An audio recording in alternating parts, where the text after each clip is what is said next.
ఎవరితోనైనా మంచిగానే పలకరిస్తా, నా గురించి తెలిసిన వాళ్ళు ఎవరైనా అడుగు, అంతే తప్ప అట్లాంటిది ఏమో. నేను అసలు సెలబ్రిటీ లైఫ్ ఎంజాయ్ చేయకపోతే యాటిట్యూడ్ ఎక్కడి నుంచి వస్తా చెప్పు. ఇప్పుడు నువ్వు పిలిచావు, నేను దేని మీద వచ్చా, 2 వీలర్ వేసుకొని వచ్చా, నాకు నిజంగా యాటిట్యూడ్ ఉంటే కార్ వేసుకొని వచ్చి శివ ఎక్కడమ్మా ఎట్లా ఉంటారు వాళ్ళందరినీ చూశాను నేను. నాతో పాటు వర్క్ చేసిన వాళ్ళు ఉంటారు కదా, సెలబ్రిటీస్ ఎప్పుడు కూడా జనాల దగ్గర సెలబ్రిటీలా బిహేవ్ చేయాలి, సెలబ్రిటీల దగ్గరే సెలబ్రిటీలా బిహేవ్ చేసే సెలబ్రిటీలు చూశాను నేను. యాటిట్యూడ్ నా ముందు వస్తా, భాస్కర్ మామూలు మాట్లాడచ్చు కదా, ఏంటి ఇలా వచ్చు, ఆడెవడో కాదు నాతో పాటు పనిచేసినోడే ఇలా ఉంటాడు. ఇంట్లో అమ్మ దగ్గరకు కూడా ఇంటికి వెళ్ళి కూడా కాఫీ పెట్టావు, షుగర్ చూసుకో, ఎవరు వద్దులే ఎవరి పేర్లు వద్దు, వాళ్ళు చూసి ఇదేంద్రబాబు ఇలాంటి లైఫ్ మనం బతకూడదు. ఇప్పుడు మనం బయట ఏదో సెలబ్రిటీ, ఇంటికి వెళ్తే పిల్లల దగ్గర కూడా సెలబ్రిటీలో బిహేవ్ చేసిన వాళ్ళు ఉంటారు. వద్దబ్బా ఆ లైఫ్, ఆ యాటిట్యూడ్ అవన్నీ వద్దు. ఇవన్నీ జీవితం నాకు, నేను రియాలిటీలో బతుకుతా, ఇవన్నీ కలకాలం ఉండవు. మళ్ళీ ఒక్కసారి పడ్డామంటే మళ్ళీ కేర్ ఆఫ్ కృష్ణానగరే, అంతే అంతే. అలాంటి దెబ్బలు కూడా ఉంటాయి. ఎంతమందిని చూసాం ఇలాంటి వాళ్ళను, ఇలాగ విర్రవీగుతారు, కొంచెం తేడా డౌన్ ఫాల్ వచ్చి స్టార్ట్ అయిందంటే మళ్ళీ. అది శంకర్ ఏమైపోయాడు, శంకర్ వచ్చాడుగా మళ్ళీ మన జబర్దస్త్కి వచ్చాడు, 2 ఎపిసోడ్లు చేశాడు, వెళ్ళిపోయాడు. కాదు మంచి ఉండే గ్రాఫ్ సడన్ గా అసలు పేరు కూడా వినపడకుండా అయిపోయింది.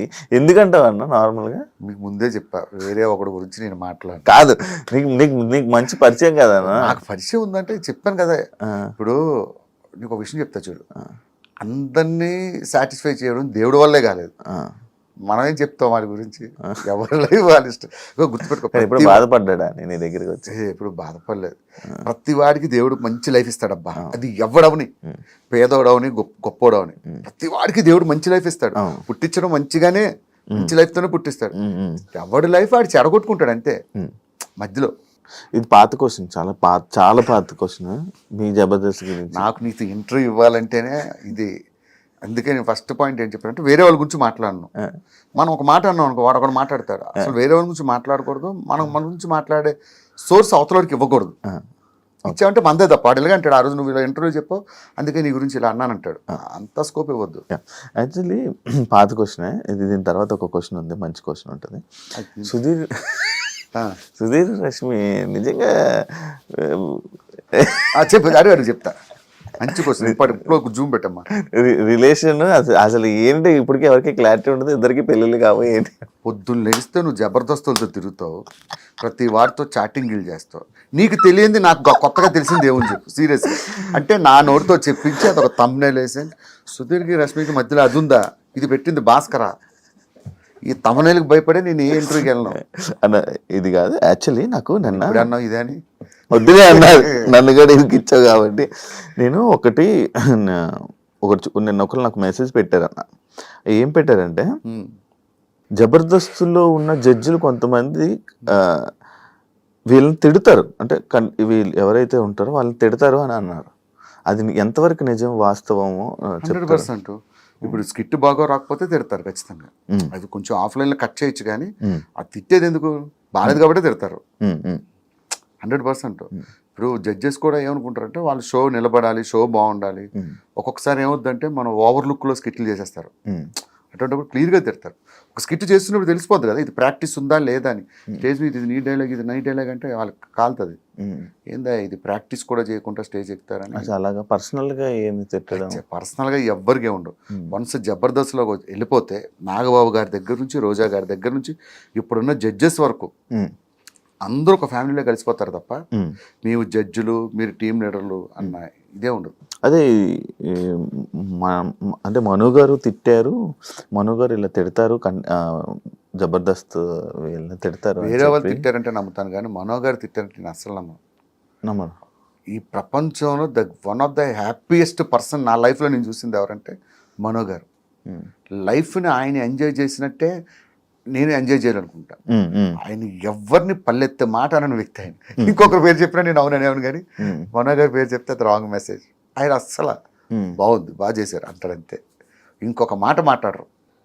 ఇదంతా ఫేక్, అన్ని ఫేక్. కామెంట్లు పట్టించుకోవద్దు. కామెంట్ కాదు, జబర్దస్త్ చేసిన ఒక పర్సనే. నా చేసి ఆడు జబర్దస్త్ చేసి ఉండడు, మందు కొట్టి చేశాను అనుకుంటున్నాడు. కాదండి, కాదు చెప్పాను కదా, మనో గారి పేరు చెప్పడమే రాంగ్. ఆయన ఇప్పటికొచ్చి ఉమ్, భాస్కర్ ఏది ముద్దపప్పులో ఆవకాయ వేసుకొని తింటే ఎలా ఉంటుంది, ఉమ్, ఉమ్. బిర్యానీలో గోంగూర పచ్చడి వేసుకొని ఎలా తింటుంది, ఇలాంటివి చెప్తారు అయినప్పుడు. ఇంకా అలాంటిది అస్సలు వాటి గురించి మాట్లాడు. బ్రో నీకు జబర్దస్త్ ఇలాంటి జబర్దస్త్లో ఉంటావా ఎప్పటికైనా దానికి బ్రేక్ ఇచ్చే ఛాన్స్ ఏమైనా ఉందా? లేదు, నాకు నా అంబిషన్ ఏంటంటే ఉన్నంతకాలం ఆ షోలో చేయడం, మంచి పేరు తెచ్చుకోవడం. జబర్దస్త్ లేకపోతే నెక్స్ట్ వేరే అదర్ స్టెప్. ఇంకొక ఇదేం లేదు. లేదు, ఇంకొకటి ఏముంది, దీని తర్వాత నెక్స్ట్ ఏదో ఒకటి ఉంటుంది కదా, నెక్స్ట్ లెవెల్ ఏదో ఒకటి వస్తుంది, దాన్ని చేసుకుంటూ పోవడమే. ప్రస్తుతం కదా నేను జబర్దస్త్ వదిలే ప్రసక్తే లేదు.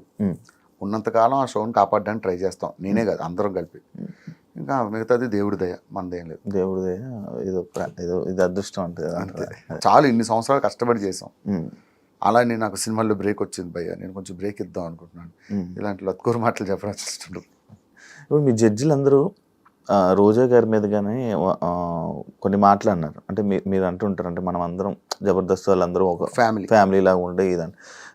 ఆర్పి ఇలా రోజా గారి మీద వాటి మీద కామెంట్స్ చేశారు కదా, మరి ఇప్పుడు ఎందుకన్నా జబర్దస్త్ వాళ్ళు ఎవరు వాటి మీద రియాక్ట్ అవ్వలేదు? దాని మీద అది జబర్దస్త్ సంబంధించింది కదా, అది రాజకీయాలకు సంబంధించి. సో రాజకీయాలకు సంబంధించి మీరు ఎవరో స్పందించారో లేదు తెలియదు, నేనైతే అసలు మాట్లాడను. పాలిటిక్స్కి చాలా దూరం. అవును, మీరు ఎప్పుడు బయట కూడా ఎప్పుడు కనిపించలేదు కూడా. అసలు పాలిటిక్స్ అనేది పెంట లాంటిది, దాని మీద రాయేస్తే మన మీద పడుతుంది వచ్చి. అందుకని వాటికి చాలా దూరం. అబ్బో, అది ఎట్లా ఉంటుందంటే, ఇప్పుడు మనం ఒక పార్టీకి సపోర్ట్గా మాట్లాడాం అనుకో, వేరే పార్టీ వాళ్ళకి శత్రువులు అవుతారు. ఆర్టిస్ట్ అనేవాడు ఎప్పుడు కూడా ఒక వర్గానికి పరిమితం అవ్వకూడదని నా ఫీలింగ్, నా ఒపీనియన్. సో నాకు ఈయన ఇప్పుడు ఈ సీఎం ఉన్నా సూపరే, ఆ సీఎం అన్నా సూపరే, ఎవరైనా సూపరే. జనాలు ఏదో ఎదవాలంటే ఎవడు ఫ్రీగా అన్నం పెట్టడు, ఎవడు ఫ్రీగా ఏం చేయడు. ఎవడైనా సరే మనం కష్టపడే బతకాలి, మనం కష్టపడే పిల్లల్ని పోషించుకోవాలి, బతకాలి. ఆ విషయం జనాలకి తెలియదు. కొంతమంది వీళ్ళు సపోర్ట్ చేస్తారు. ఇప్పుడు ఉదాహరణకి నేను ఒక పార్టీకి సపోర్ట్ చేశాను, ఆపోజిట్ పార్టీ వాడు ఏదో ఈవెంట్ పెడతాడు, ఆ ఈవెంట్కి మనల్ని పిలుస్తాడా? ఎందుకు? అందరూ మన వాళ్ళు అనుకుంటే ఏ కష్టం లేదు, అన్ని ఈవెంట్లు చేసుకోవచ్చు హ్యాపీగా. ఆ పార్టీకి వెళ్తే ఆ పార్టీ మన పార్టీలు అనవసరం, మనకి పని కావాలి, డబ్బులు కావాలి. బాగుంటది కదన్నా ఈవెంట్లు కూడా మీకు బ్రహ్మాండంగా ఉంటాయి. అన్ని పార్టీలు చేసేస్తాం, మనం పట్టించుకోం. ఈ ఫలానా పార్టీ మనకు అందరూ ఒకటేనండి అంటాం, చేసుకుంటాం. ఇప్పుడు ఒక పార్టీకి ఇది అయిందనుకో, ఆ బుల్లెట్ భాస్కర్ పిలవద్దండి, ఆ పార్టీ సపోర్ట్ చేశాడు అంటాం. అన్నీ లేకుండా అందరితో కలిసి వెళ్ళిపోవడం బెటర్. ఇలాగేదో ఒక చిన్న చిన్న డైలాగులు అయ్యాయని నాకు ఒకసారి చాలా పెద్ద టార్చర్ పెట్టారు జబర్దస్త్లో. మా అమ్మ ఏదో ఫ్లోలో ఒక డైలాగ్ వేసేసింది, అది మా పార్టీని కించపరిచే, అసలు అర్థమే లేదు అది. దాన్ని పట్టుకొని తెగ ట్రోల్ చేశారు, తెగ నన్ను టార్చర్ పెట్టారు ఫోన్లు చేసి. అందరికి మళ్ళీ సారీ చెప్పి. అవును, ఎందుకు బ్రో నార్మల్గా ఈ జబర్దస్త్ కాంట్రవర్సీస్ ఎక్కువ అవుతుంటే ఎవరు ఏదో నార్మల్గా ఏం చేశారు? రీసెంట్గా కూడా ఒకటి సుధీర్ది అది సీన్ రీక్రియేట్ చేశారు. ఇప్పుడు జబర్దస్త్ పొలిటీషియన్ ఇలా చేశారని చెప్పి. ఏమైందంటే డిజిటల్ మీడియా, సోషల్ మీడియా ఇవన్నీ పెరిగిపోవడంతో పని పాట లేని వాళ్ళందరూ ఇదే కూర్చుంటారు, ఎక్కడ తప్పు దొరుకుతావా, ఎప్పుడు ఎత్తి చూపుదామా అని. ఒకప్పుడు అంత లేదు. పాత సినిమాల్లో చూసుకో, ఏమైనా ఒక డైలాగులు వాడేటప్పుడు పెద్ద పట్టించుకునేవారు కాదు. అదే ఇప్పుడు మనం మాట్లాడే ప్రతి మాట, ప్రతి పదం, ప్రతిదీ క్షుణ్ణంగా గమనిస్తూ ఉంటారు. ఏ చిన్నది దొరికినా ఈ నెల పట్టుకుందాం అంతే. ఒక్కడు ఉంటాడు రెచ్చగొట్టడానికి, 4-5 రెచ్చగొడతాడు, వీళ్ళందరూ కలిసి మనం స్టార్ట్ చేస్తారు.